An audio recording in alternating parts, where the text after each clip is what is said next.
साथियों, आप सभी का हमारे YouTube चैनल में स्वागत है। मैं विभांशु और आज आप सबके बीच लाए हैं दलित इतिहास की वो महान गौरव गाथा जिसे हम भीमा कोरेगांव युद्ध के नाम से जानते हैं। लेकिन इस युद्ध इतिहास को जानने के लिए हमको आज से लगभग 200-250 साल पीछे जाना पड़ेगा। जी हाँ, हम बात कर रहे हैं सन 1757 ईस्वी का।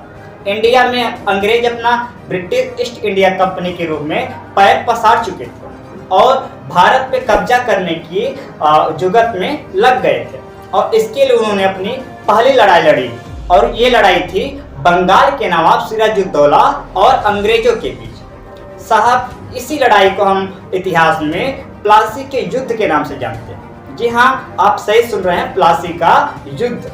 इस लड़ाई का परिणाम यह होता है कि बंगाल के नवाब जो सिराजुद्दौला साहब थे वे हार जाते हैं और अंग्रेज पहली बार इस लड़ाई को जो लड़ रहे थे उसमें विजय होते हैं। साथियों, ये इतिहास, ये युद्ध जितना अंग्रेजों के लिए महत्वपूर्ण रखता था उतना ही ज्यादा दलितों के लिए भी विशेष था, क्योंकि साहब इस पूरे लड़ाई में अंग्रेजी सेना के लिए जो अंग्रेजी सेना के रूप में लड़ रही थी वो कोई और नहीं थे बल्कि हमारे ही दलित भाई थे और ये उस समय के दुसाध जाति से थे जिन्हें आज के समय में पासवान जाति से के नाम से हम जानते हैं। साथियों, ये हमारे दलित इतिहास की पहली लड़ाई थी जो अपने अत्याचार, अपने जुर्म के खिलाफ लड़े थे। ऐसे ही बाद में इसके 100 साल बाद हम एक दूसरी लड़ाई भी लड़ते हैं जिसे हम भीमा कोरेगांव युद्ध के नाम से जानते हैं। तो आइए साथियों, चलते हैं और जानते हैं क्या है इसका पूरा इतिहास।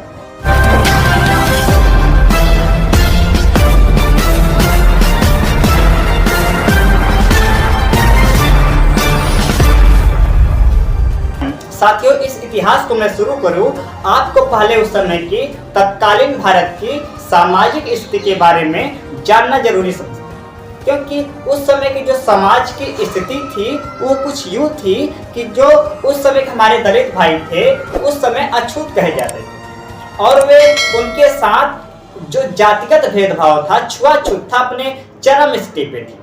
उसी समय पेशवा साम्राज्य के जो अगुवाई कर रहे थे राजा बाजीराव पेशवा द्वितीय ने एक काला कानून पारित किया।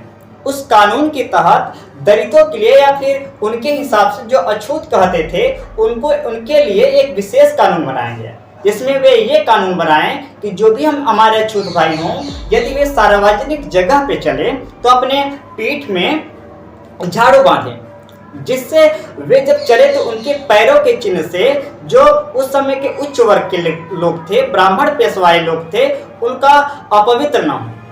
और इसी तरह जब वे सड़क पे चले तो अपने गले में हाड़ी बांधे, जिससे उनके थूक से वे लोग अपवित्र न हो। साथियों, ऐसे ही तमाम काला कानून बनाया गया था जिसमें दलित भाइयों को नीचा दिखाने और उनके साथ अमानवीय व्यवहार करने की जुगत कर रहे थे।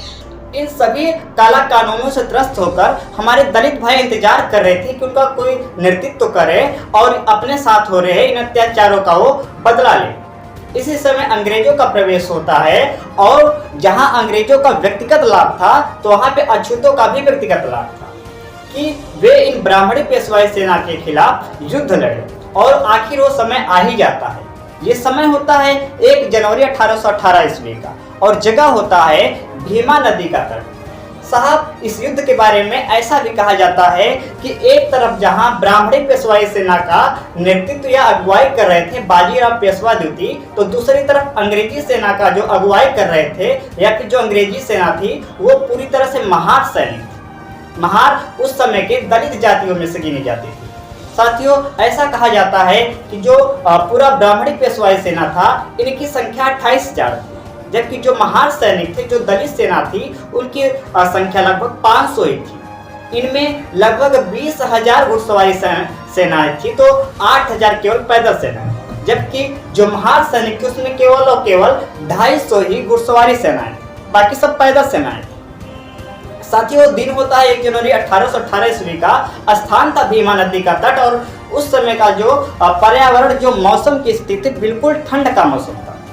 साथियों, ऐसा कहा जाता है कि जो पूरा महार सैनिक था यह 43 किलोमीटर पैदल चलकर युद्ध स्थल में आया हुआ था। भूख और प्यास से बिल्कुल त्रस्त होता है, तो वहीं पहले से ही जो मौजूद ब्राह्मणी पेशवाई सेना पूरी तरीके से युद्ध के साज सज्जा से युक्त सक्रिय अवस्था में थी।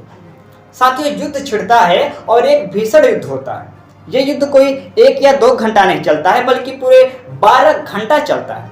साथियों, इस 12 घंटा के भीषण युद्ध का परिणाम ये होता है कि जो ब्रह्मा के मुख से पैदा हुई ब्राह्मणी पेशवाई सेना पूरी तरीके से धूल चाटती है और 500 केवल महासैनिक वीर सैनिक सपूत पूरे ब्राह्मणी सेनाओं को हरा कर रख देती है। साथियों, ये युद्ध अपने आप में दलितों के लिए एक महान इतिहास गौरव गाथा के रूप में जानी जाती है। साथियों, इस युद्ध का महत्व आप बस इस बात से लगा लीजिए कि अंबेडकर साहब हर साल 1 जनवरी 1818 ईस्वी को हर साल कोरे स्तर, जो उस समय की खुश हुई अंग्रेजी साम्राज्य या अंग्रेजी राजा ने इन 500 महान सैनिकों की याद के रूप में एक कोरे गांव में एक 4 मीनार अर्थात ईंटे का 4 मीनार बनवाई थी, जिसपे जो वो 500 महान सैनिकों के याद के रूप में स्थापित किया गया। वहां पे हर साल अंबेडकर साहब जाते थे, उस जगह उन 500 हमारे महान वीर सैनिकों को श्रद्धांजलि अर्पित किया करते। साथियों, अगर इस प्रकार पूरे ब्राह्मणी पेशवाई का केवल अंत नहीं हुआ, बल्कि जो 1000 साल से हम लोग या जो दलित समाज अत्याचार से पीड़ित होता आया था, उसका एक बदला स्वरूप मात्र था। और ये घटना कोई आम घटना नहीं थी, बल्कि यह पहली बार हुआ जब दलित सिपाहियों के बीच ये प्राण फूंकने का काम किया और उन्हें हिम्मत दी कि वो भी अपने आत्मसम्मान, अपने आत्मगौरव की लड़ाई लड़े। साथियों, इस प्रकार पूरी पेशवाई साम्राज्य का अंत हुआ। अंग्रेजों को भारत की सत्ता मिली।